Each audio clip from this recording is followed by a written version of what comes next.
What does it take for someone to come to that state of one pointedness where they are willing to release their conceptions of the mind, their conceptions of societal conditioning, mental conditioning, cultural conditioning, and and find themselves, seat themselves in that place of awareness where their true nature lies?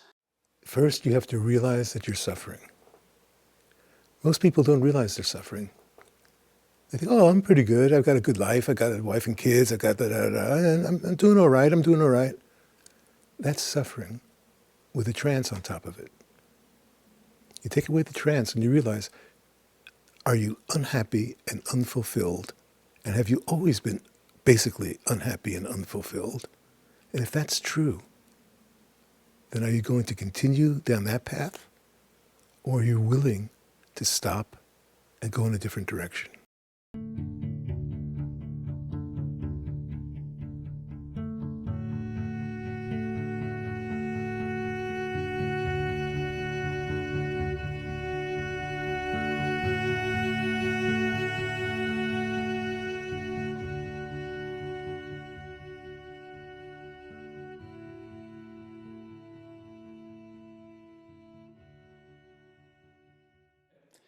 Welcome to the Mystery College Podcast. Today we have Eli Jackson Bear with us on the show.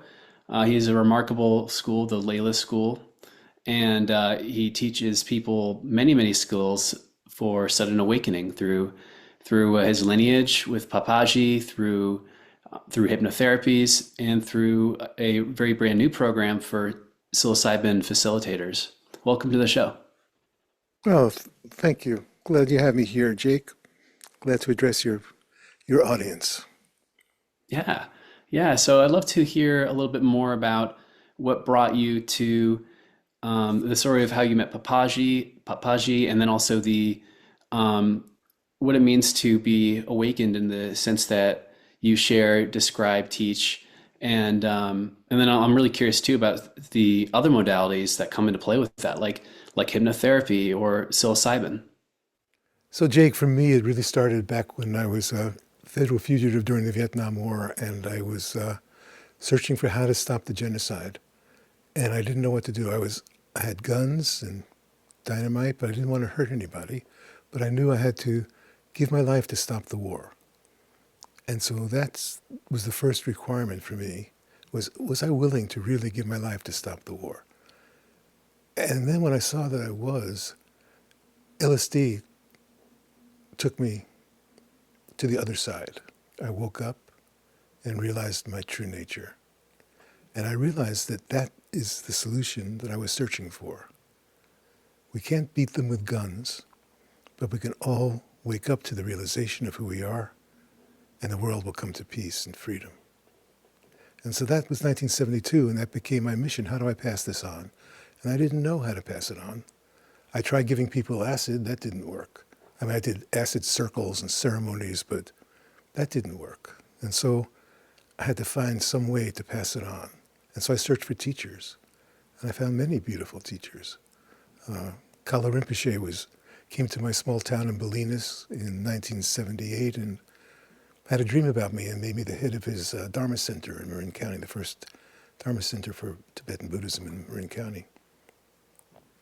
So I did the Tibetan thing for a while. I learned how to do prostrations and mantras and visualizations, but it didn't take you to awakening. It wasn't what I was looking for. And so then I was, along the way, of course, before that I met all the gurus, and I saw what they were about, and none of them were speaking of awakening. None of them were speaking of a silent mind. They all had practices and powers. And so some of them, Swami Muktananda had the most powerful powers I'd ever experienced. It was like psychedelic. It was like LSD touching Swami Muktananda. It was electric current. And it created incredible, phenomenal sensations. But it wasn't about freedom and silence. It was about powers. Siddha yoga. Siddha means power. And so I encountered these different lineages along the way. The one that did speak of silence was Zen Buddhism. And so Zen Buddhism, it's about having a direct realization of one hand clapping where your mind stops. Beautiful. But when I went and discovered Zen Buddhism, they were all practicing. They weren't waking up, they were practicing. That's the problem. Practicing never leads to awakening. And so, although the oldest Zen master at the time awarded me with his Zen teaching fan, giving me permission to teach the Dharma in Choshoji Zen Temple in Kyushu, Japan. But that wasn't, and actually I had a Dharma debate in a monastery in Japan where I said that LSD wakes you up. And this monk who was practicing and practiced his whole life and had a whole monastery practicing, we had a debate. And it was mind-blowing. And at the end, when I won the debate, he took me out to a power spot and did a chant, and I fell at his feet in prostration, and the world disappeared, and there was a kind of awakening. And it was celebrated by the monastery. We all got to drink beer and sing songs until midnight that day. But that didn't last. It was a good experience, but it didn't last. It wasn't permanent. And so wherever I went, I would find the limitations until I met my final teacher. And he had no teaching, he had no practice, didn't tell me to do anything, didn't tell me to postpone anything. He simply said, stop. Stop everything. And I did. And in the first moment I met him, I knew this is what I've been searching for. I've been on a spiritual path for 18 years. It ended in 1990. So when that finished, he then sent me back into the world. At that time I was training therapists, he knew that. So he said, let both therapist and client wake up. And that became my mission. And that's what the Leela School is an expression of. And so along the way, when I couldn't do it with psychedelics and the gurus weren't working, I had to try to do it myself. And so that's when I learned how to be a therapist. I learned how to do clinical trance, and I learned the Enneagram, which was so invaluable, although not the way it's taught, but its original essence, because it's taught as the Enneagram personality. That's not it. So everything you've read about the Enneagram is not that. And so by combining the true Enneagram of liberation with the depth of waking up from trance induction, you can wake up from the trance of suffering. And that became what I was teaching until I met my final teacher in 1990. So that was a decade of teaching at Ashland and in Europe and like that. And that's how we got here. Does that answer your question? Beautiful. That's an amazing journey from all the way from being in the Vietnam War and seeking solace and relief and truth, and then coming all the way like with through spiritual teachers for over 18 years. That's phenomenal. And it's just amazing to see you share, speak, breathe these teachings, and to, as I listen to you holding space, holding presence. I think that I hope viewers get to really tune into that.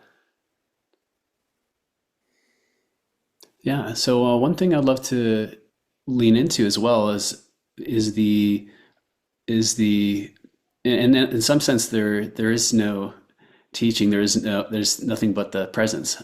On the other hand, there's also like methodologies that may help us come back to ourselves or back to our awareness or our awakeness, like hypnotherapy or some of the other tools or Enneagram.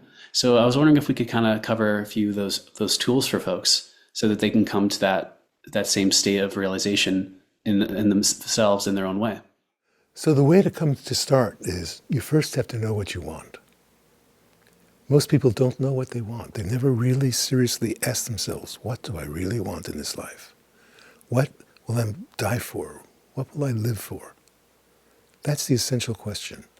Until that question is answered, all the rest is just trance walking, sleepwalking, believing you're awake, and looking for solutions in the future.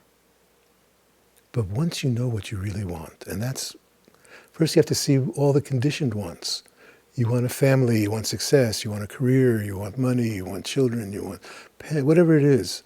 All the conditioned wants of your biology and your environment are all stacked up. And those are the wants that you live by. People live by wanting more, better, or different. More success, more family, better children, better, whatever it is, more, better, and different. Different parents, different children, different circumstances.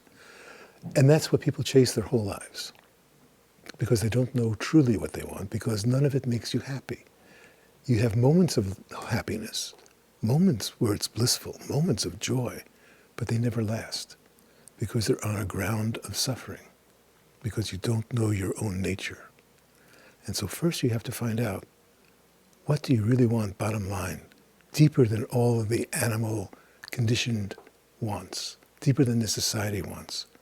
You, as intelligent, loving consciousness that you are, what do you really want? That's the first step.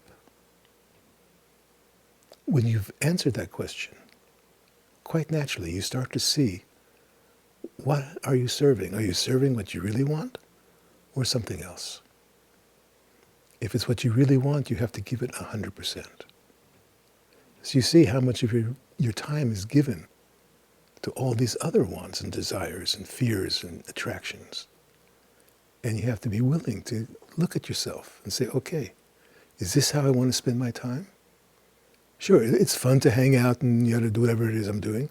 Yeah, it's fun to have sex and do whatever I'm doing. Yeah, it's fun to whatever. But is that how I want to spend my time and energy? Then you become one-pointed. When you're one-pointed, you have the possibility to actually make a choice. Before that, you don't have the integrity to make a choice because you've already chosen all these myriad other distractions and fears, desires. So now you've brought it all back to one-pointedness. You can choose. Do you choose the life of suffering you're in and trying to make it better? Or do you wake up from that trance of suffering fully to realize who you are? Once that choice is made, everything else will take care of itself. If you need hypnotherapy, you'll get hypnotherapy. If you need the Enneagram, you'll get the Enneagram. Everything will be provided from that willingness and that choice to be true to yourself. So, what does it take for someone to come to that state of one-pointedness where they are willing to release their conceptions of the mind, their conceptions of societal conditioning, mental conditioning, cultural conditioning, and find themselves, seat themselves in that place of awareness where their true nature lies? Yes. What does the process of release look like? First, you have to realize that you're suffering. Most people don't realize they're suffering. They think, oh, I'm pretty good. I've got a good life. I've got a wife and kids. I've got and I'm doing all right. I'm doing all right. That's suffering with a trance on top of it. You take away the trance and you realize, are you unhappy and unfulfilled? And have you always been basically unhappy and unfulfilled? And if that's true, then are you going to continue down that path? Or are you willing to stop and go in a different direction? Now that's an enormous choice because all the momentum is to continue getting washed downstream. Hang out with the same people you're hanging out with, doing the same things you're doing, and making it a little better. Because you can always have a better life or a worse life. But if you realize that you're suffering, and you realize you've never been fulfilled and you want fulfillment, you want to finally rest in your own being and live as your own alive, intelligent consciousness that you are, then you're willing to risk everything else. Most people aren't. Most people say yes, but I've got to pay the rent, but who's going to take care of the kids, but I got to go shop. All these things to say no, but. And those are all distractions and sellouts of your own desire for freedom, for your own desire for love. See, the thing is, it's like Whenever you have a yes, but who's going to take care of the rent? Da, da, da. Who do you think takes care of it now? You believe, every one of us believes that we're in charge. We know what's going on. We know what the deal is, and we're taking care of things. But the truth is, when you're out of the way, things get taken care of much better. When you're empty and open, things flow naturally. It's as if love won't take care of the babies. Is what the mind says, oh no, who'll take care of the babies? Who'll feed the food? I've got to do that. As if you're more competent than love. So then you see, oh wait. You surrender to love. Let love take care of the babies. Let love feed the family. Let love live this life. Let love speak these words. Let love breathe this breath through this form. Then it's a form of happiness and fulfillment and love. Then whatever might appear, good news and bad news, it's all from the ground of love instead of from the ground of suffering. So there are good times and bad times will still appear and disappear, but the ground of suffering is gone. The ground of suffering is gone. Hmm. Yeah. Hmm. That's beautiful. That's beautiful. Yeah, and yeah, I'm also wondering too about like if we were to investigate this through, say, the like a hypnotherapy modality to help guide someone or guide ourselves into a state of awareness, into a state of realizing not just going into trance, but realizing our existing trances, our existing conditionings, and seeing, so if someone in earnest does want their true nature or to realize their true nature and to release the attachments to their identity or ego or dualistic thinking, what's like a form of inquiry or state of mind or state of presence alignment that someone can come into, maybe not necessarily as a practice, but as a conscious state of being that Yes. is continually refined. You can always see the trance that you're in. So you don't have to make up a new trance. You just see the trance you're in. And the trance that we're in, we have a global trance, we have a cultural trance, we have a family trance, and we have a personal trance. So if you look at the global trance, we're living in a capitalist world where money is God, where it's fine to burn a cross, but it's illegal to burn money. It's federal crime if you burn a dollar bill, but it's not a problem if you can burn a cross. That's because money is the true religion. And so, given that, that becomes the backdrop that we never examine, and the consequences of that, of worshiping money, of needing money, wanting money, having money, spending money. It's all part of a mind trance that we're all collectively in, and you can wake up from it. Or just take the days of the week. Why is today Wednesday? What does that mean? Because we have given names to the days, each day seems to have a different meaning in its relationship to the other days. We're looking forward to the weekend, and now it's going to be... That was made up by the Babylonians. Babylon named the days of the week based on their deities. And so every deity had a day. So there's a sun's day, there's the moon's day. And in Babylon, on the moon's day, which was called Sin, the moon's god was Sin, on Sin's day, it's inauspicious to go outside. And so everybody stays home on Sin's day. And guess what? That's our weekend. And so we're living in a trance of Babylon that we never consider.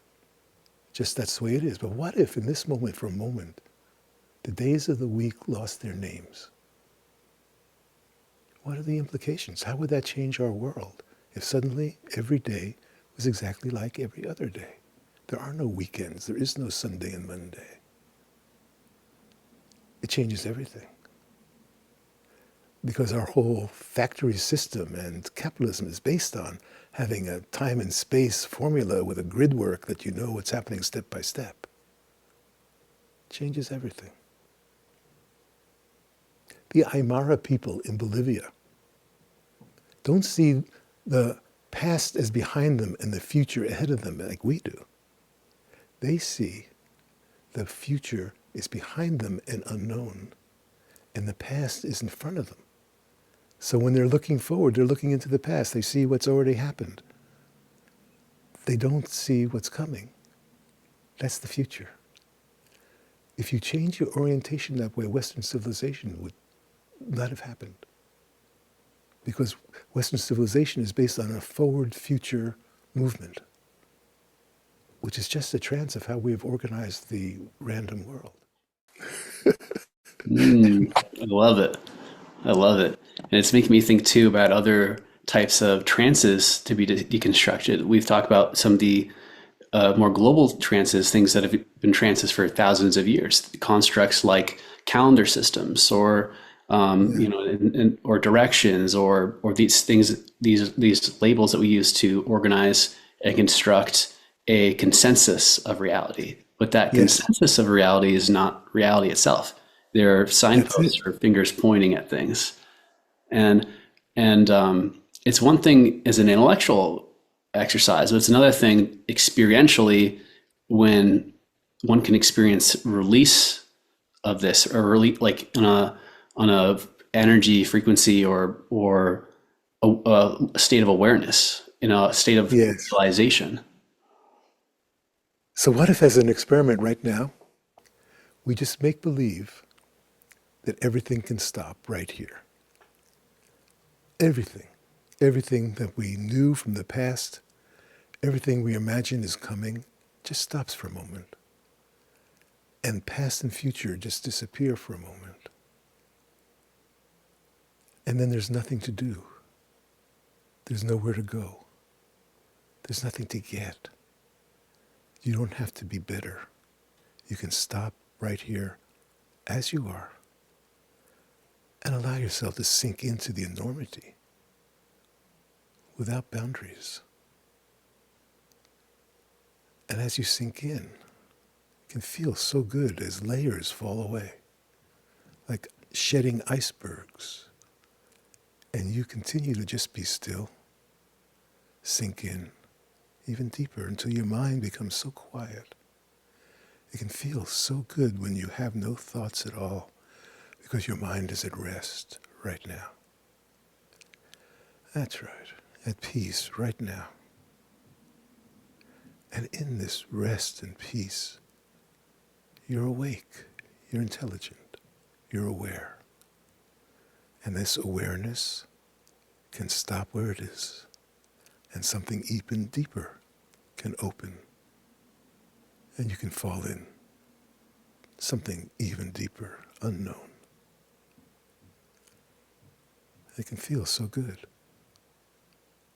when you fall in and there's no bottom, there's no sides, there's no top, no boundaries anywhere. And from here, you can really start to ask yourself, what is my life about? Why am I here? What do I give my life to?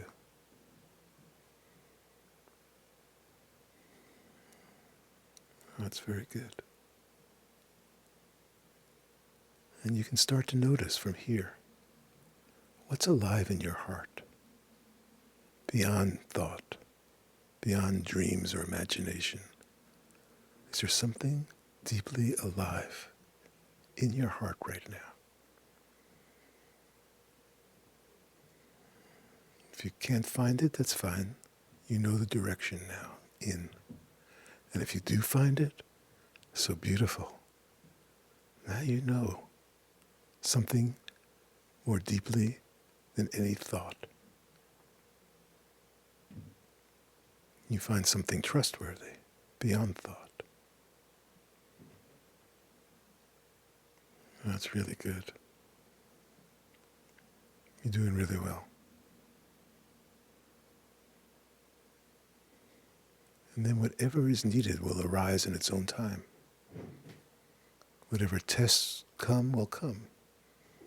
Whatever challenges come will come. All the teachings will appear in the right time because they're all coming from this place of your heart. It's only you testing yourself. That's really good. because you're now able to hear this without hearing. It's landing somewhere deeper because your mind is quiet, your heart is open.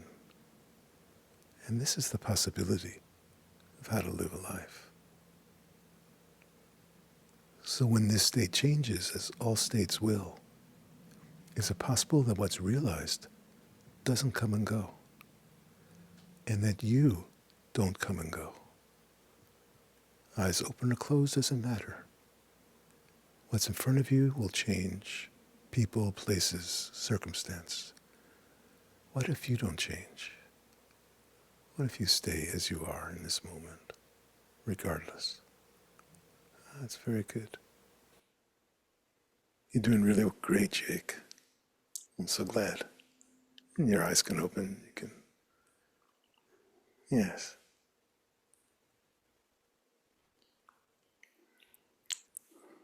Yes. I'm so glad. So beautiful.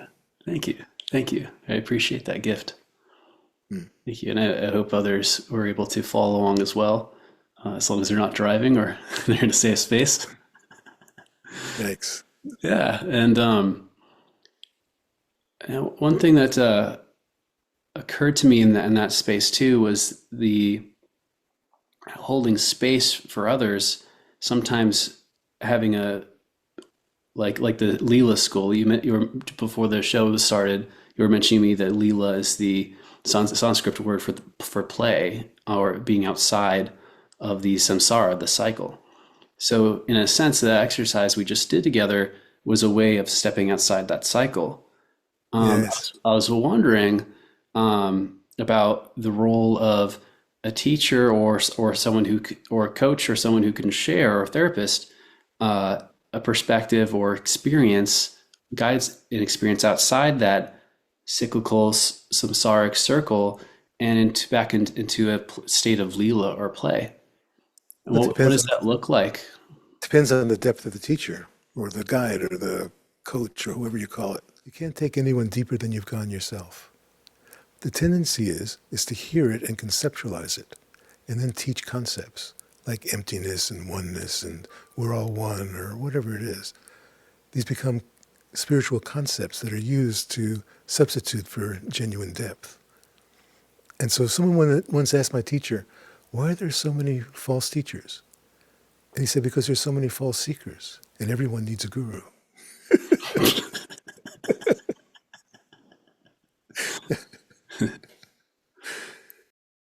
And so a nicer way of saying that is it's like, whatever stage you're in, you'll find someone appropriate for that stage. But generally, since you're in a stage and you're finding someone appropriate for that stage, it means they haven't fully awakened either usually. And so they'll take you as far as they can go, but then it becomes conceptual. So the way you tell the truth of a teacher is it bringing you to silence? Is it bringing you to an open heart? Is it bringing you to no practice, no doing, and no concepts? All concepts are a trance induction. Just like the days of the week is a concept. Without that concept, the days of the week don't exist. But with that concept, they're very real. We all give our lives to it. So people give their life to concepts. And then in the spiritual community, there are spiritual concepts of, it's all a teaching, or why did I create this in my life, or all that's just unnecessary chatter. Silent mind answers its own Silent questions mind from the heart. answers its own questions And that from the heart. And I appreciate the point you made about the seekers and teachers. It's like we are able to only see in others what we have in ourselves. And if we're not seeing our true nature, then it's difficult to resonate or see the true nature in others. And That's true, Jake. But wait, that's true. But it's not about seeing it in ourselves and seeing it in others. It's about realizing directly for once and final time who you are, what you are, and then staying true to that and being that and living from that. Then it's not about seeing one another. There are no seeings and this and that. It's just being yourself. I appreciate the semantics. Like it's not like seeing, hearing, feel, touching. It's realizing. It's Yes. being. I appreciate that because like there's a lot more directness or truthfulness in being or realizing. Yes. Otherwise, it's a concept of someone doing something. I'm going back to find my emptiness, or I'm going back to find my whatever it is. The I is the only problem. The I is the only obstacle to true full realization is the belief that this I is doing something. And that I only appears when there's something to do, or something from the past, or something from the future. It's an imaginary I. But just like the days of the week are imaginary, but we live our lives with them. And this I that's imaginary, we live our life with it until you're willing to see through it. And when you see through it, you realize who you really are. And then it's not somebody who has this realization and takes it to someone else. It's the realization itself is the expression of itself. Hmm. So the realization of itself is the expression of itself. And hmm, I wonder what I'm not catching there. I isn't catching what the realizing, the beingness is catching. Yes, that's very good. And when you Interesting. notice noticing that distinction, then you can make a choice. Which you're going to follow. You're going to follow your head as it continues this thing, or you're going to follow something deeper. Hmm. So this is very fun. Yeah, yeah, this is real fun. This is now we're getting aliveness. Yeah, absolutely. And I'm wondering too, or there's I again, semantics aside, like when like language as a construct has its own trances embedded in it, such as that. And I wonder as well what it takes for someone to. Well, sometimes people get lost in the semantic of, oh, I'll never say I again because then that will bring up my ego. What are ways Actually, for there folks was actually to? there was a commune that I knew in the old days Oh yeah. called the A God commune, and they all realized that I is the problem, and so they wouldn't say I anymore. And so they would talk to each other and say, "Well, this one wants to speak my truth to you." It's like it's a joke. It's like it's not the word itself; it's the identity. It's the false identity that this is Hmm. me. And when that identity is seen through and you don't touch it, then the identity can be here or not, but it's not being taken personally. Hmm. As long as the identity is being seen through, not to see or to, in the sense to know, but like that once it's realized, its transparency is realized, its impermanence is realized, and that it's just one of many states of being, Yes. and it's not the It's entirety not of who you identity. are. It's not who you are. Mm. Period. End of story. And there's no intricacies, there's no moving parts. Just don't touch it for a minute. And what's left? Yes, this is it. Yeah, shining light.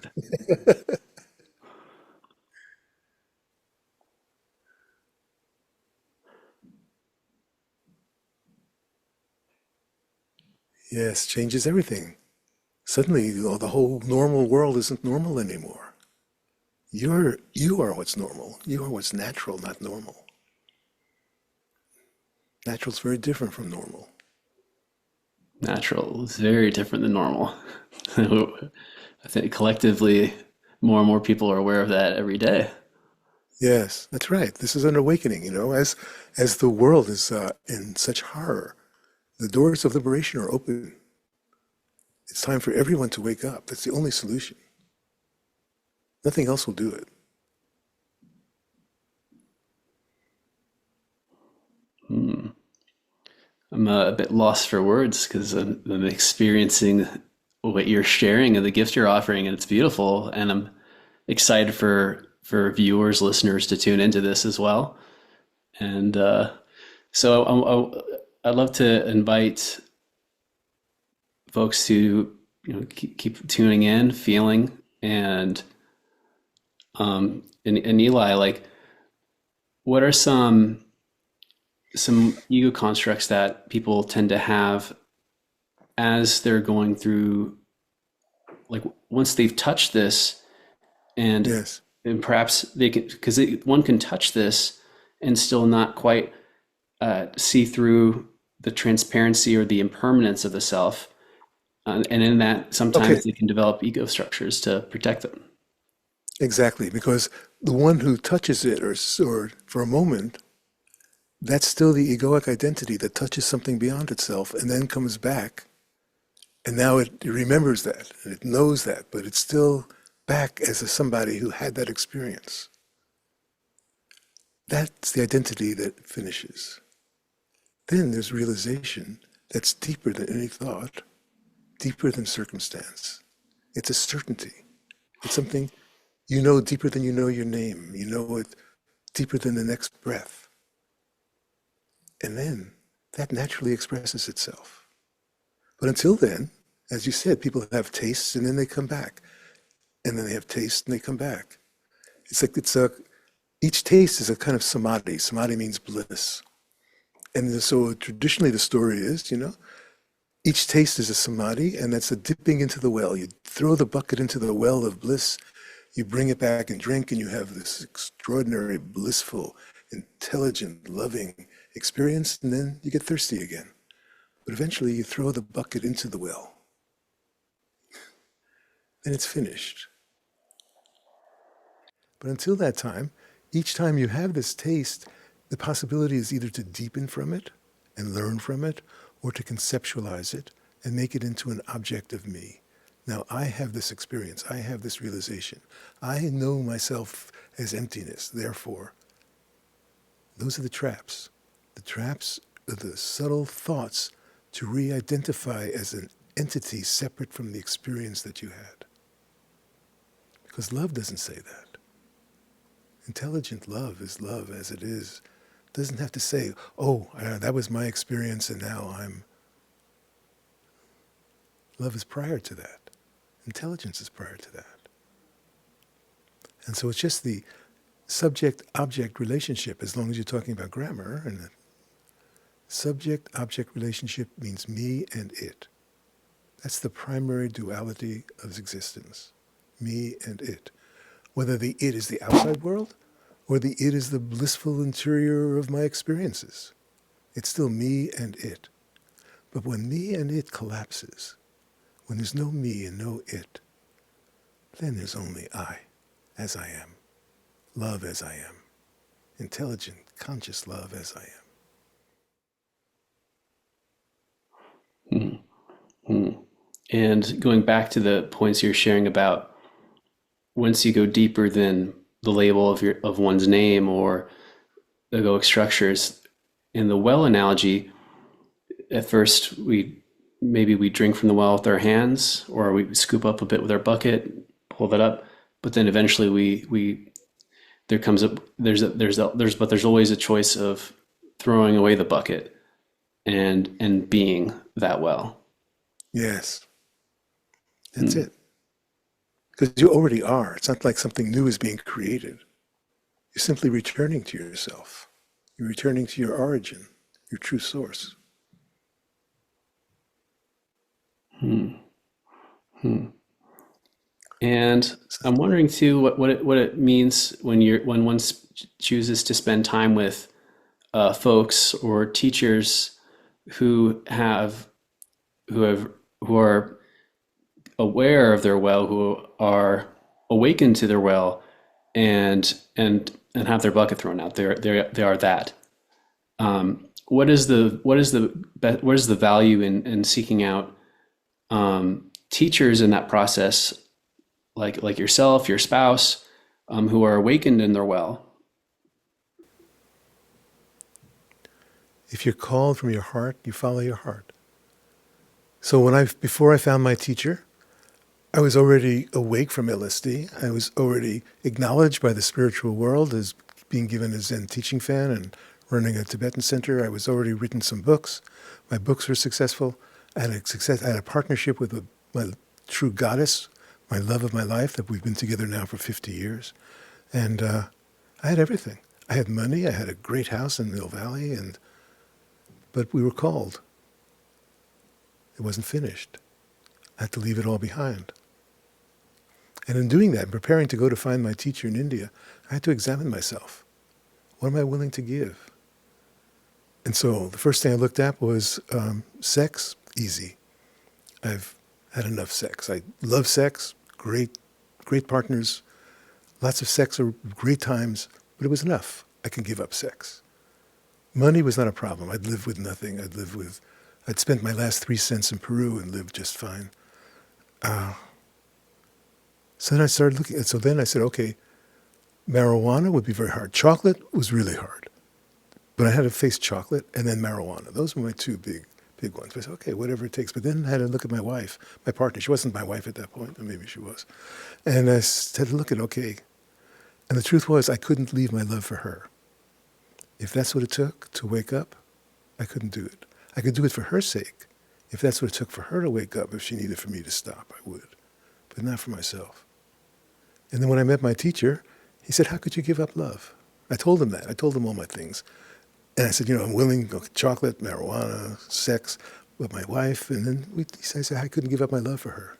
I said, how could you? You're love itself.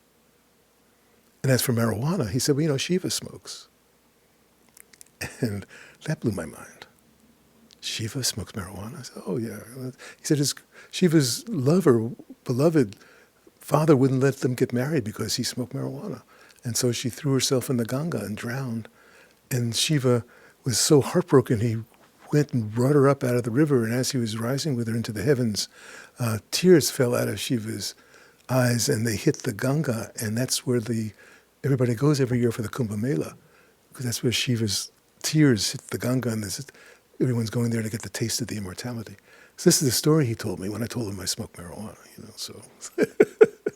He was a genius. He was an absolute genius. He was total rapport, total empty, intelligent, conscious love, looking at me and loving me just as I am.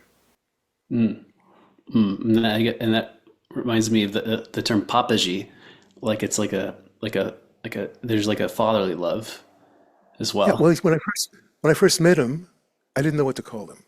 His name was H.W.L. Punja, but I couldn't call him that. I couldn't call him Punjaji. Punjaji is a polite way of saying Mr. Punja.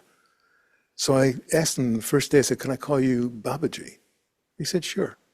And so for the first week or so, I called him Babaji. And I wrote to my partner, Tony, at the time, and said, Babaji is giving me these transmissions. It's incredible. And when the first people showed up for his satsang, because I was the only one there, but people started to come, he said, bring them and show them how to get here.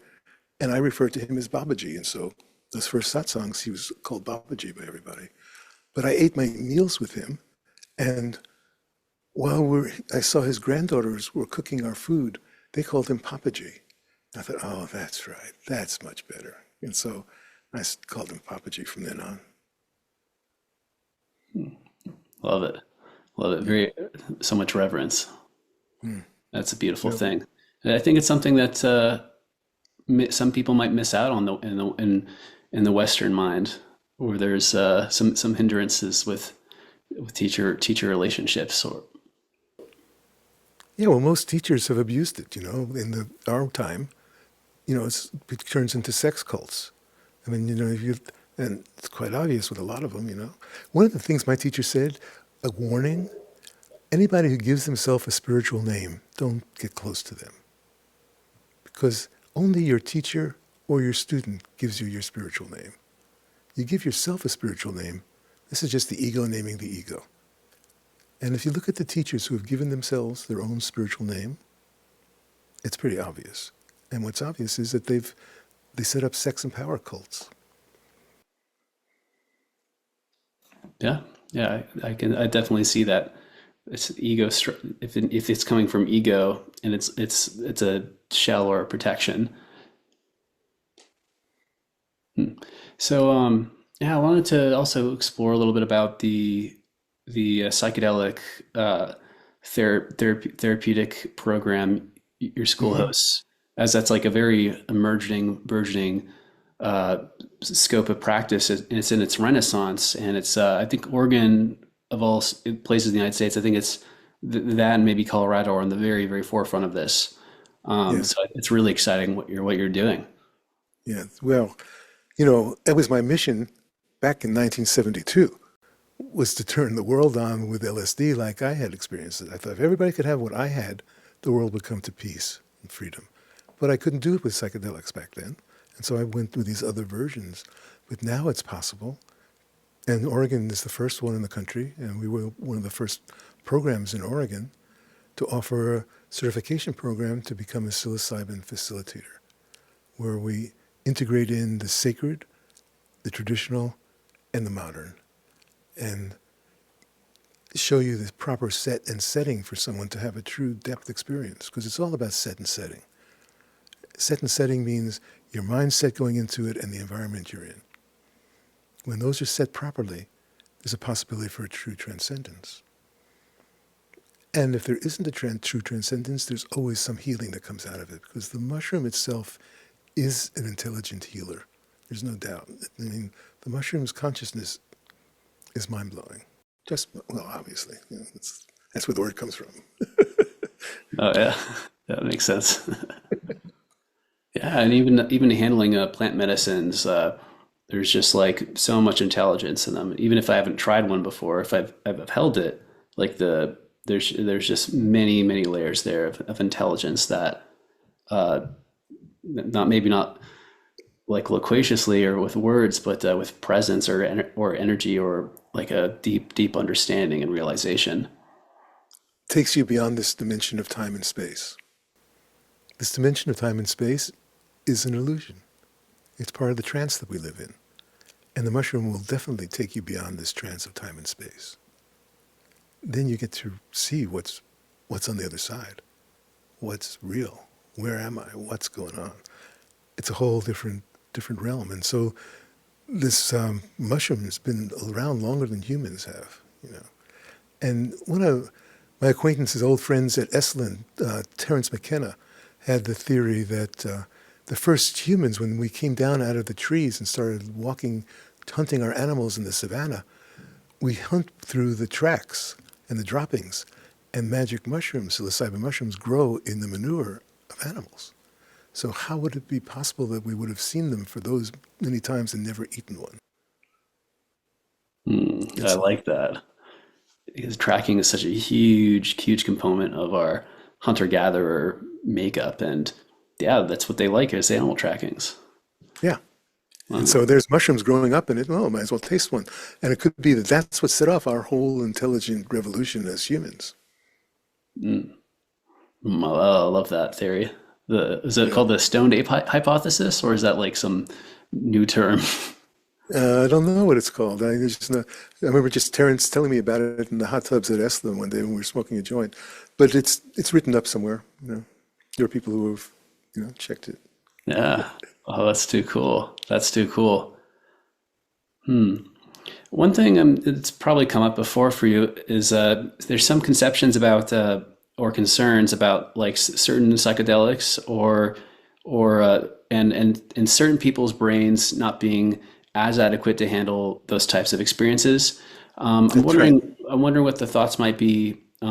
Like We, if not chemically, I'm wondering about like if some people might not have the foundation or space environment or an internal work ready for sure. that type of process. I'm curious what your thoughts on that might be.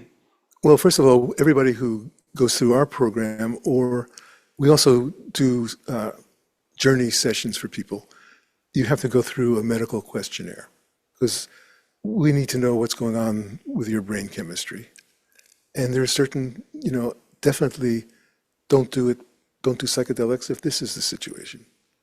And so it's not so much about your spiritual awareness, it's more your psychology. And so certain mental conditions may not be well served here. And paranoid schizophrenics, not a good idea. And so you have to be careful in screening, and that's part of our training for how to train facilitators, is you have to know what to look for. Absolutely, and know who something's medicine for, to maintain the integrity of the medicine too. That's right. Right.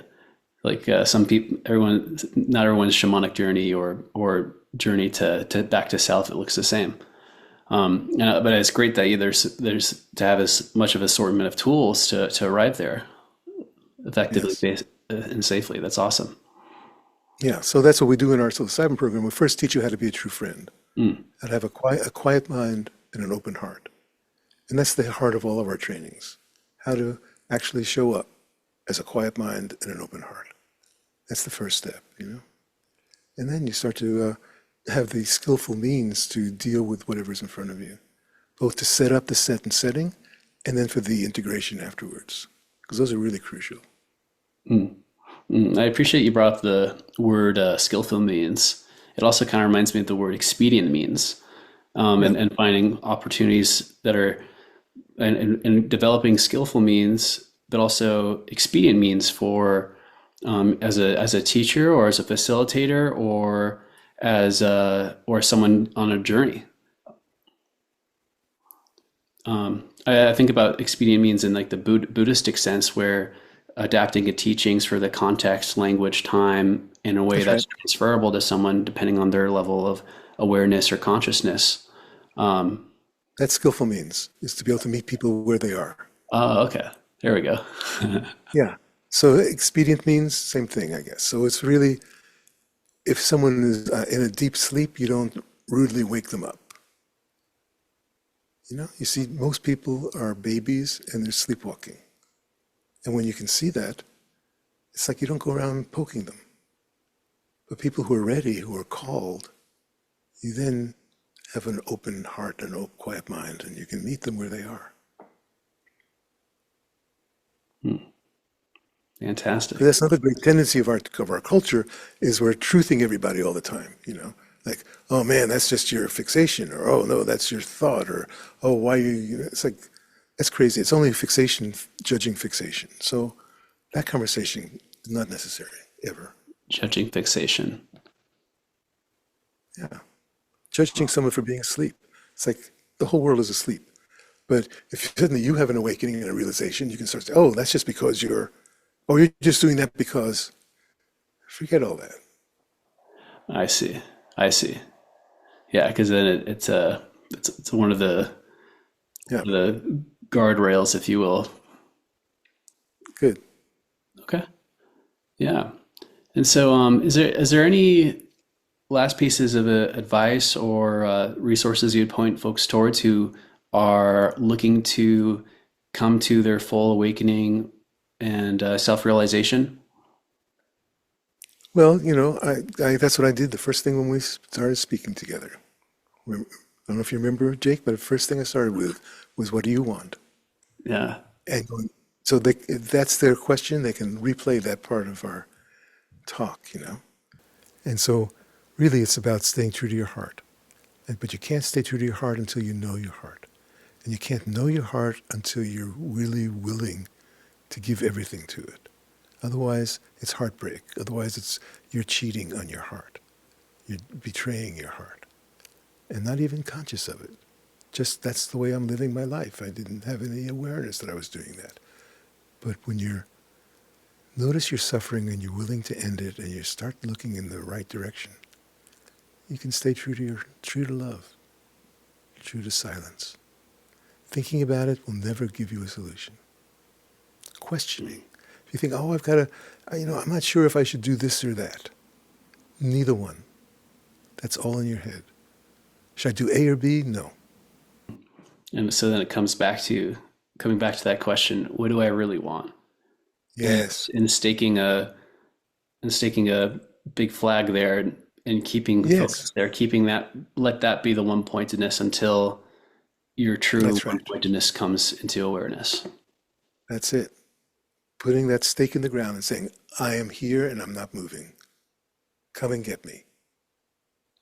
All Mm. my fears, all my terrors, all my nightmares, all the monsters under the bed, come and get me. All my traumas, all my bad relationships, all my failures, come and get me. I'm not moving. I am here. And then whatever has to come will come, and whatever doesn't, doesn't. You don't have to look for it. And you stay as you are, and you'll naturally deepen into yourself. Mm. Beautiful, beautiful. So yeah, and thank you so much for your time. It's been fantastic. Yeah, thank you so much. Thank you, Jake.